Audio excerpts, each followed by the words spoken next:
need y'all to just move back just a little bit so these cameras can see. Just a little bit. You guys, we need you all just to move back a little bit for the family. Just move back for the family. Guys, we need you to just step back. Just a little bit more. 3 steps. Just 3 steps. So this guy's can see. This guy got to see right here. Stand right here. Okay, I need you to stand on this side, right?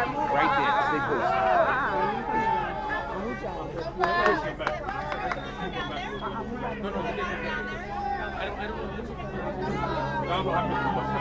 Amy, I told you the brother was here, didn't I?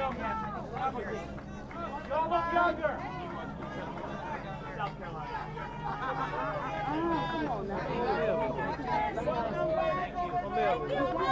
God bless you. We're going to stand right on the side of it. Mel, you good? Hi, Eva. How are you? Thank you, guys. Sorry about that.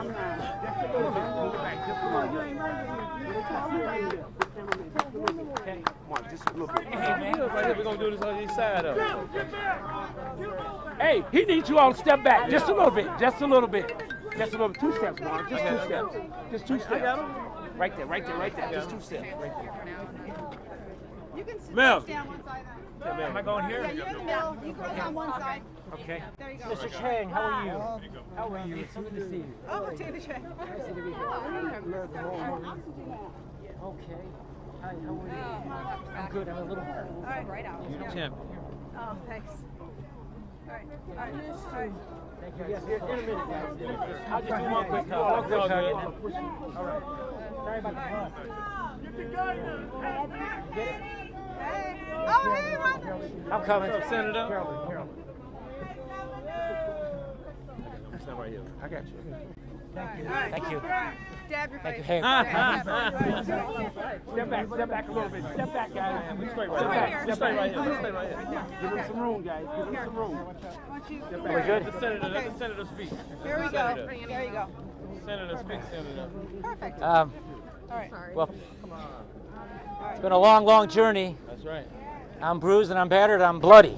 It's been a long time since I've shaved with a normal razor, and it takes a little practice. I'm sorry about that. I got to keep dabbing the blood. So I have to apologize for his tardiness. He couldn't find where I put his socks this morning. Lots changed in the nearly 8 years that I've been here. Let me just say a couple of things. First of all, the obvious I want to state, and that I know I speak for Patty and Amy and Annie, and obviously for me. We want to express our most profound and everlasting gratitude to President Trump. How do you properly thank someone who's given you back the freedom that was stolen from you?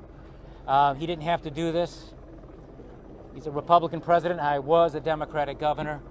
And doing this does nothing to help his politics. President Trump is a man who is tough and outspoken, but he also has a kind heart.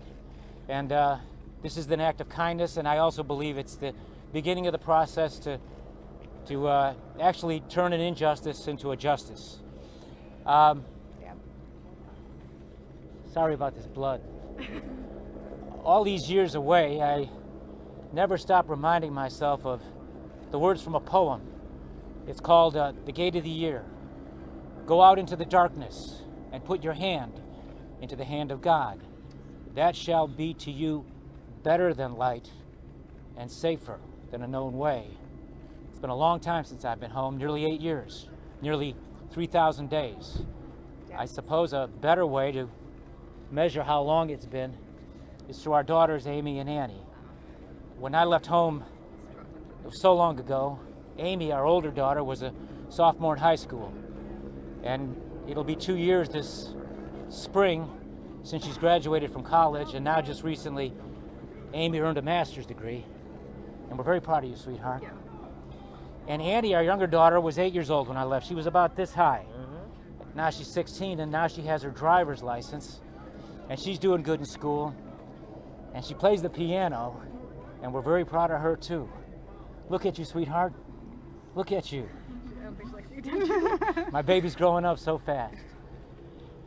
Again, on behalf of my family, we want to express our profoundest gratitude to President Trump. It's been a long unhappy journey. These have been hard years for our children. They've been hard years for Patty and for me. I spent my first 32 months in prison, nearly 3 years behind what the inmates call the razor wire, the barbed wire fence. You can't go near that fence. If you do, there are prison guards there armed with machine guns who have the discretion to shoot you. I didn't go near that fence. The buildings behind that fence where the inmates live and sleep are squalid places. They're cold and dark like tombs. There were about 900 inmates there. Drug dealers, cartel members, gangbangers, bank robbers. There were men there who committed murder, con artists, a lot of sex offenders. About 2% of the population were in the so-called white-collar category. For most of my time there, my home was a 6 foot by 8 foot prison cell with 4 cement walls, a big heavy iron door that can shut you in, a small window with bars on it, and a bunk bed. I slept on the top bunk. Often late at night, I would look through that window and past those bars out into the night sky, and I think of home. I think of my children.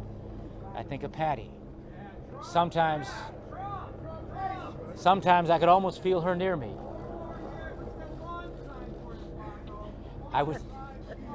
Just ignore him. I would say to myself, one day I'll make it back to you. And hold your hand, sweetheart. Woman of substance. And I would remember what a gracious thing it's been to walk through life with you. Thank you for waiting. She sold you. You're bleeding again. She's something else. What's that? And she sold you then. She sure is something, isn't she? That's right. Yep. Anyway, so again, on behalf of Patty and Amy and Annie and me, we want to again express our deepest gratitude to President Trump. Like I said, as a Republican president and a Democratic governor, he didn't have to do this. But President Trump is not a typical politician. That's right. He's tough, he's outspoken, he gets things done. He's a problem solver in a business where too many politicians don't want to solve problems. All they want to do is play politics and get nothing done for the people. He's got I'm a Trumpocrat. The Trumpocrats, that's right. Are you going to vote for him? If I have the ability to vote, I'm going to vote for him. Well, I don't know that they'll allow me to vote, but I'll get into that in a minute. But let me just say that our president is he's tough and outspoken, and he has the courage to challenge the old way. That's right. He's the one who's actually fighting to bring real change. That's why he gets so much pushback. But notwithstanding being tough, he's also a man with a kind heart. That's right. He sees wrong and he tries to right it, just like he did in the case of Alice Marie Johnson. You know who she is, the grandmother from Alabama who served 21 years in prison on a life sentence as a first-time nonviolent drug offender. A life sentence as a first-time nonviolent drug offender. The first step, let a lot of them come home. Alice Marie Johnson's case is probably one of the better illustrations that shows how the federal criminal justice system disproportionately discriminates against African Americans and people of color, and how the 1994 crime bill has led to the over-sentencing and to the creation of what the author Michelle Alexander has called the new Jim Crow in America. That's right. You know what I'm talking about? That's right. Dump the Clintons. 1994 crime bill passed by my fellow Democrats before I got to Congress.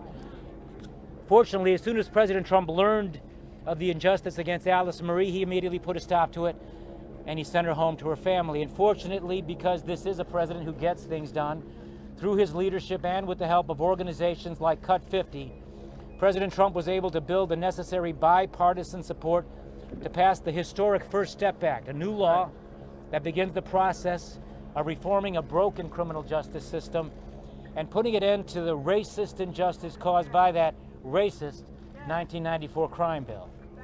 Now, as for me, obviously, I've got 10,000 reasons to be thankful to President Trump. I'm obviously thankful to be home, to have my freedom back, to just be able to hold my wife's hand. But most of all, I'm thankful to you, Mr. President, for giving my daughters their father back. My daughters are growing up, and the day is not too far off when they will go out into the world on their own. Now I wish I could slow down time. But no matter where their life's journey may lead, they will always take with them the realization that the kindest gift they've ever received in their lives came from you. Thank you, Mr. President, for what you've done for me, but better, far, far better, thank you for what you've done for them. I'd like to thank a few people real quick. I'd like to thank my old friend, the Reverend Jesse Jackson, for his voice and for his help and for his support. Yeah. I want to thank my friend and former colleague in the Congress, Congressman Jesse Jackson Jr., for his friendship and his support. I want to thank Patty's dad, for Alderman Mell, Richard Mell, for his love and support to our daughters and to his daughter, Patty. I want to thank this mystery man, a young man who brought all this about. I just met him yesterday, and this is Mark Vargas. He's quite a guy, and he's the kind of guy who can get you out of prison if you find yourself stuck there. And I'm really grateful to his efforts and what he's done on my behalf. Huh? Oh, sorry. I'll just hit you like this every Yeah, time I you have got to you. do it. Sorry about this. Hang on one second, my friend. The scriptures teach us, and history shows, that in the long run, right defeated will in the end overcome. The scriptures teach us, and history shows, that in the long run, right defeated will in the end overcome wrong triumphant. And as Dr. Martin Luther King used to say, truth crushed to earth will one day rise again, because no lie can live forever. I'm returning home today from a long exile, a freed political prisoner. I want to say again to the people of Illinois who twice elected me governor, I didn't let you down. I would have let you down if I gave in to this. But resistance to tyrants is obedience to God. Not long ago, United States Supreme Court Justice Stephen Breyer warned about this. He warned about federal prosecutors bringing criminal charges against government officials for what he described as routine practices. Justice Breyer went on to point out, and I'm quoting him, to give that kind of power to a criminal prosecutor who is virtually uncontrollable is dangerous to our separation of powers, end quote. I've learned the hard way just how dangerous that is. From beginning to end, this was persecution masquerading as prosecution. I got into politics to help people. I didn't get into politics to make money. I didn't get into politics to enrich my family or my friends. I got into politics because I was fortunate to live in the greatest country that's ever existed. My immigrant father fought the Nazis. He spent 4 years in a prisoner of war camp. After that war, he spent 3 years in a refugee camp waiting for the day that one day, the Congress, that one day his youngest son would become a member of, would pass a law called the Displaced Persons Act to allow him and millions of others like him, immigrants from all around the world with long and hard to pronounce last names, to be able to come to America to pursue freedom and opportunity. My dad basically did about 7 years in prison. I got him beat. I've done almost 8. But my dad believed in America. He took the gift of freedom not for granted because he knew what it was like to live under oppression. He didn't go back to his country, Yugoslavia, because it was a communist country where freedom wasn't allowed. So he came here, and he got a job working in a factory. And for most of his life, all of his life in the United States, my dad was a working man, a factory worker.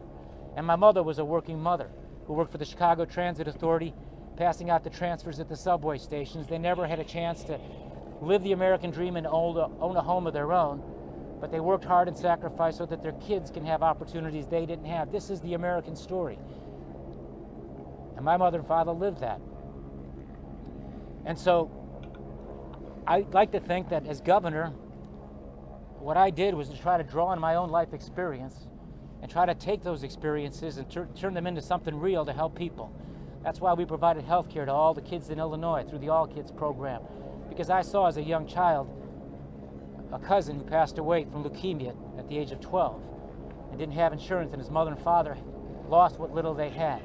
We provided free transportation to every one of our senior citizens and for the disabled. Because I remember my father as a senior citizen being proud of a senior citizen discount card he had where he could take the bus for half the price. And we were able to take that and apply that to everybody in the state of Illinois. I wouldn't allow that swamp in Springfield and my fellow Democrats down there who just wanted to raise taxes on the working people to raise their taxes. And so it was always a struggle, a constant battle to try to remember who I was supposed to fight for. And so I hope now, looking to the future, that I can draw from my life experience, particularly those over the last 8 years in prison and 11 years since this all came to us, and do something to try to fight to help people who've been wrongfully incarcerated, or those, and this is probably the rule and not the exception, those who have been over-sentenced, nonviolent offenders who made a mistake, did wrong, but have been sentenced to years in prison that not only destroy their lives and steal from them their futures, but they hurt their children and their family. I saw what they do to families because I saw it happen to my own. And every time I'd go into the visiting room to visit with my family, I'd look around that room and I'd see mothers with their children, and you can tell it was a mother because you can see it in the sadness of her face. I would see fathers with their young children, and you can see the discomfort that the family feels. So I hope that as I move forward, I can take some of that experience that I've had and try to do what I can to try to improve what is a broken, and I believe in many cases a corrupt criminal justice system. When it comes to crime and punishment in America, the United States incarcerates 6 to 10 times more people than any other industrialized nation in the world. We put more people in jail than China and Russia. Federal prosecutors like to boast about their 97% conviction rate. But doesn't that boast show just how rigged the system is? Unless you're the undefeated boxing champion Floyd Money Mayweather, who else ever wins 97% of the time at anything? He's not even undefeated anymore. More time than Nazi war criminal. No, he hasn't lost. Oh, no, Floyd? No, Floyd Money Mayweather has not been defeated. Don't say that, Patty. You'll probably get a phone call from him. Everyday people who find themselves caught up in the system have no chance. And many of them recognize the futility in fighting for their rights, so they just give in. And under duress, because they're being threatened with long sentences, they agree to plead guilty to things they didn't do. Unfair and cruel over-sentencing is the rule, it's not the exception. Equal protection under the law doesn't exist. Wildly unfair disparities in sentencing for the same or similar offenses are not uncommon and defy common sense. And in way too many cases, way too many non-violent offenders are given way longer prison sentences than violent offenders and sex offenders who've actually caused great physical and emotional harm to their victims. It is a broken criminal justice system, and it has been for a long time. And it's a racist criminal justice system. But there's hope. And one of the great ironies of history is that so far up till now, in the history of our country, no one has done more or is currently working to do more to fix this broken and racist criminal justice system than President Trump and Jared Kushner. That's right. One last thing. I'm going to dab this blood again. Am I good? How am I doing? Just keep doing All right. it. I just feel them on me. Yeah. I'd like to say something about adversity. And I'd like to direct my remarks to all of my fellow underdogs out there who find themselves up against powerful forces and long odds. To anyone facing hard circumstances, who've suffered loss, are hurting, or who, like me, have hit rock bottom. You may be down. All your hope may seem to have disappeared. The road you have to travel is a long one, and home, that's where you want to be, is so far away you can't even see the flicker of a light at the end of the tunnel. But don't give up. Don't give up. Think of the people you love.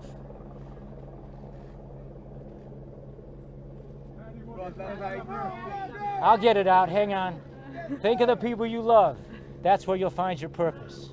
My love for my family and my faith in God is what sustained me during this long and seemingly never-ending trial. It gave me purpose to stay strong and, along with Patty, to try to set the right example for our daughters, to show them that when adversity enters your life, even when your calamity comes on like a whirlwind, and just about everything has been taken away from you, and your heart's broken, don't quit. Fight. Keep fighting and persevere in storms and through the dark passages, and when you find yourself alone, all alone, in the lonely wilderness. Because it is there in that lonely wilderness where we are tried and tested that we must rise to our circumstances. We must rise above our circumstances and dare to dream. It is not an ending, but a beginning, where out of weakness we are made strong. Every mile I ran, every push-up I did, every book I read, every word I wrote was my way of fighting back, my way of using the time in the wilderness to prepare for a better day. Waiting in the shadows, waiting for justice, waiting and hoping. That's right. So live in faith, hope, and love. Vivir con fe y esperanza y amor. And if you have to, take a stand. And don't be afraid. You're not alone. You never go alone. That's right. It is so often the case that in the sadness of life, we look for God. My faith in Him turned despair into hope and made me strong, trusting that one day, through the grace of God, He would turn darkness into light Come on with it. and lead me home. Thank you. That's what the grace. Let's go.